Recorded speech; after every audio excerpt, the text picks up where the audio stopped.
একদিকে বাঁকুড়া, সেখানে 20টি গ্রামের মানুষ যারা চরম আতঙ্কে রয়েছেন। অন্যদিকে বীরভূমের দিকেও আমরা নজর রাখবো। সেখানে কুয়ে নদীর বাঁধ ভেঙে বিপত্তি, লাভপুরে বাঁধ ভেঙে জলমগ্ন পরিস্থিতি।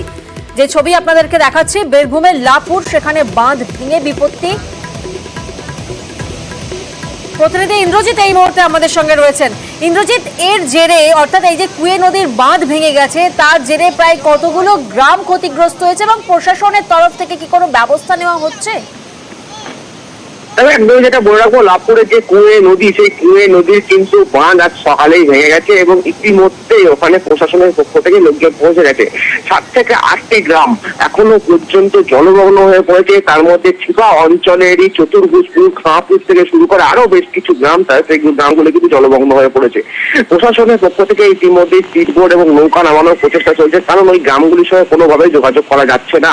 কারণ ওই গ্রামগুলির সঙ্গে যোগাযোগ করে খাবার পৌঁছানো থেকে শুরু করে বেশ কিছু মানুষকে উদ্ধার করা, সমস্ত কিছুই করবে প্রশাসন, এমনটাই সূত্রে জানা যাচ্ছে এখনো পর্যন্ত। তবে নৌকা বা স্পিডবোট কিছুই নামানো হয়নি। তবে একটু সময় বাড়লেই হয়তো স্পিডবোট এবং নৌকা নামানো হবে এবং ওই 7 থেকে 8টি গ্রামের সঙ্গে যোগাযোগ স্থাপন করার ব্যবস্থা চলছে প্রশাসনের পক্ষ থেকে। প্রিয়াঙ্কা,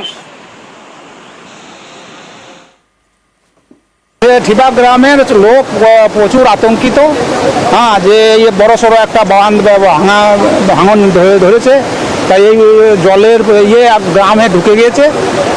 তো পুকুর বাড়ি সব মাঠ প্রচণ্ড ক্ষতিগ্রস্ত।